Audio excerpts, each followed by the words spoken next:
He's charming. He's kind of ugly. He has a Shakespearean vocabulary. He's clearly every female police officer's dreamboat. The question is, would you defend him? Heck yeah, I would. Let's talk about why.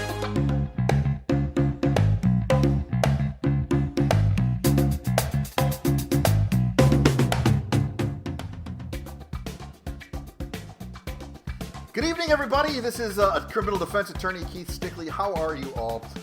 First of all, I want to thank each and every one of you for liking and subscribing to my channel. If you've not yet done so, go ahead and like the video if you will, and ring that bell. That's how we keep making great content for you and having a lot of fun. I want to welcome all of my new subscribers. Welcome to the channel. I hope that you are enjoying the little bit that we posted, and stay tuned for all the fun stuff we have in store. This past weekend, I had a chance to kind of give some commentary on a really interesting video that I'm sure many of you on this channel have probably seen, and that's the Glenn Cerio video. This guy who is a First Amendment auditor, kind of buffoon guy who runs around making absolutely insane statements towards the police, being really antagonistic and just quite disrespectful of you know, those who are sworn to serve and protect. And it's interesting because it led to a question that I got actually a few times after I did that spot there with Law Talk with Mike, and that was this guy's indefensible, right? Like, you would never actually defend this guy because I mean, he's just going off of his rocker, using profanity, making threats. He's damaging police station property on video. He doesn't seem to care. He's using his phone in the bathroom. He's singling out an extremely professional, a professional female police officer and cracking jokes and insults, you know, about her sexuality, which I'm not quite even sure how that was supposed to be an insult, but whatever. And then, much to the delight of me, because I do happen to be a chubby guy, a little too big these days, but he makes me look like I might have like anorexia or something, and proceeds to tell all these police officers of how fat and large and such they are. Maybe he doesn't have a lot of mirrors in his house. I don't know. But anyway, the question comes, when you have somebody that vile, being that dumb, how on earth could you possibly represent them? And would you represent them? And the answer might shock some of you. It might not shock some of you, but the answer is true. Would I represent that Glenn Cerio guy? And the answer is absolutely. Just because a criminal defense attorney defends somebody, that doesn't mean that they, one, approve of their actions, two, like them as a person, or three, that they are responsible for the actions of their client. You know, one of the things that has happened that's, I think, quite unfortunate to a lot of criminal defense attorneys, I'm not saying this for sympathy, I'm just giving you some perspective of things that really happen in the real world, is people tend to take out their emotion or their feeling towards the individual charged with a crime. They tend to take that out on the attorney. Oh, he's just a dirtbag trying to get him off. You know, not that long ago, you know, I was involved in a pretty high-profile murder case, and you know, the amount of protesters who I'm sure meant well, and it was a very emotional situation, who, you know, would call my office and would call and do things and make threats and tell people that they wish that you know, my children would be, you know, murdered by a drunk driver or whatever. Those things are very real, and they happen consistently. And people need to understand this one really important thing. A criminal defense attorney doesn't necessarily defend the actions of their client. They don't defend the actions of their client. What they do is they defend their rights, the rights of the client. And believe it or not, it does not matter how absolutely despicable, filthy human that you are. We, as citizens in the freest nation on earth, for now, maybe, we have decided that there is a system in place, and we're a nation of laws, not men.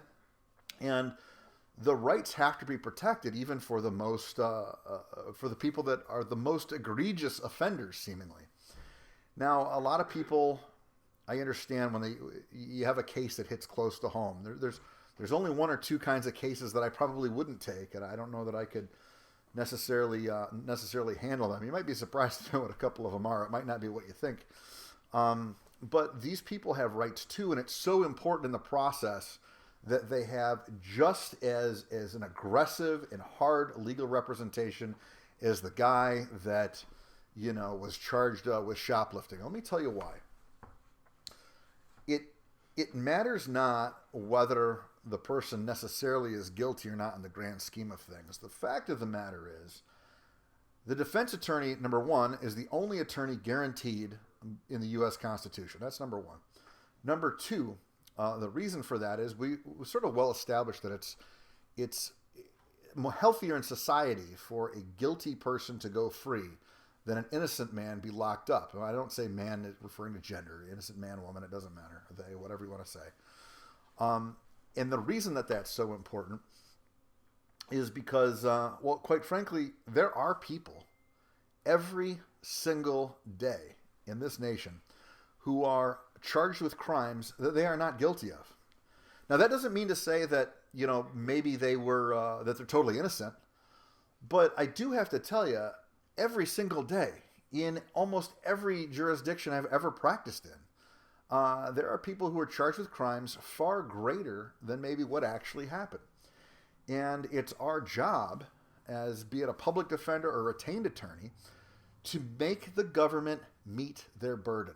And if the government meets their burden, in other words, if they are found guilty by a jury beyond a reasonable doubt, then we as a society need to realize that, okay, that is a thing that warrants having a human being put another human being in a cage, which is prison. I can't think of many things in life that are more important than making sure that we don't put the wrong people in a cage. I know it's popular, and I have many friends who are prosecutors and assistant prosecutors, and I respect what they do. Everybody has a job that they have to do. Their job is to keep the public safe and bring a sense of justice for victims. What's rarely talked about, though, is that in today's society, the sad truth is, I would say maybe half, probably more than half, quite frankly, the defendant is in fact the victim. You only have to go on Google and see what's going on regarding addiction and what we're doing with laws pertaining to substance abuse in this country and mental health, quite frankly, as well. You can lump that in there too, to know that a lot of what happens in today's criminal justice system is not really about justice. In fact, there are not that many crimes. When you look at the grand scheme of things, or what's being charged, at least in the areas that I practice, it's not murders. It's not carjackings. It's not robberies. It's substance abuse, right? We are locking people up because they have an illness that admittedly might be brought on by themselves, by their wrong actions. However, there's not a whole lot of other people involved in that crime. Now, I know that there's people that are going to say, hey, look, well, these kind of things lead to crime because people need money for drugs and whatever. I'm going to tell you right now, guys, on a certain petty level that is true, and I'm not excusing it whatsoever. But by and large, drugs, certain drugs, methamphetamine in particular, in the Midwest, and to some extent heroin, is so unbelievably cheap. You don't have to steal much to afford it. And so, I think that it's important, and a lot of prosecutors' offices are doing a much, much better job, and the courts in general are doing a better job of realizing that this is more than just a crime issue. Substance abuse is a whole other thing, right? Because a guy's addicted to methamphetamine, you throw him in prison, and what? We can say, oh, but we saved his life because he's not doing meth. Well, okay, he's sitting in a cage. Is that life? I'm not really sure. But back to the Glenn guy, right? This guy he's absolutely insane. He's despicable. His language is atrocious. Why would a defender, public defender, or a retained criminal defense attorney want to take that guy's case. You know, I have to say, I think that I will never fathom why somebody would want to be a First Amendment auditor. The concept to me is just weird. You roll around shooting video to protect your rights and getting in the way because somebody, you have a perceived threat that right is somehow going to get taken away. I get it, right? I'm probably about as pro-freedom as you could possibly get. What I don't understand is why you would want to do such a thing being so vile. If you want to do that, just do it and be polite. You're not really challenging anybody. You're not really accomplishing anything outside of looking like a weirdo. I don't know. Maybe that's a way that these guys want to rack up views on YouTube or something on the channel or something. And or they want to somehow get somebody to throw a punch so they can try to sue them civilly. Your civil case isn't really going to go anywhere if you're that antagonistic and you have a bunch of contributory negligence. But honestly, these guys, I'm not sure that I'm not sure that they're that smart. I mean, the average guy running around doing this, and we all see them online, they look like they, maybe don't even have a fourth grade education. They're rolling around in fake camo, looking like they're part of the Gravy Navy. And their camera is their weapon or something, I guess. I don't know. I don't quite understand it. But coming around full circle again, it is important that they receive representation. When we fail to hold the government to that burden that they have to make, when we do that on a super guilty person, when we don't do that, rather, on a super guilty person, when we don't hold their feet to the fire, we risk innocent people slipping through the cracks, and we know that this happens. That is why I would have absolutely no problem whatsoever defending somebody as absolutely despicable and disgusting as this guy is. And I don't condone his behavior at all. It's ridiculous. You might, one of the things that come to mind is, this guy might need, some sort of a mental health thing. I don't know. I'm not a doctor. I'm not claiming to diagnose anything. I'm just saying it's one of the first things that comes to mind.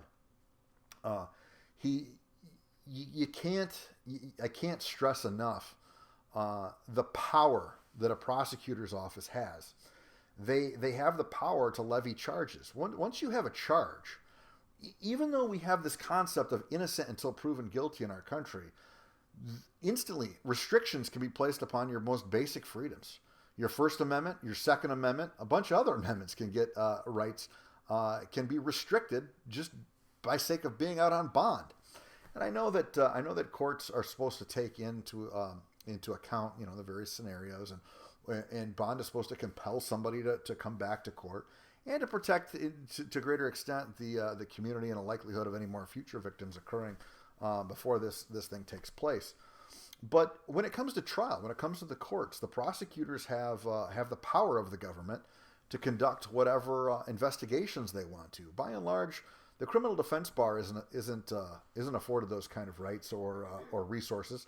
It is getting a little bit better now. In Michigan, there's a thing called the Michigan Indigent Defense Commission, which basically is helping garner resources for public defenders to actually go out in the field and hire investigators and do some stuff and try to bring our resources kind of up on par. And that's so incredibly important because, like I said, there are people who are innocent. And when you have a governmental agency that has multiple police forces, they have multiple office staff, they have prepaid law libraries, the likes that most privately retained attorneys would only dream of. They have secretaries, they have associates often in the office right there that can help them out. And your average solo practitioner or public defender or private office guy does not have all those resources. So it always is sort of a David and Goliath type situation. And it's an interesting situation to be in. And quite frankly, it's those people who are the most vile and the most disgusting who probably, quite frankly, need the most help and assistance in trying to navigate this stuff. By no means does a victory always look like getting them off or making everything go away.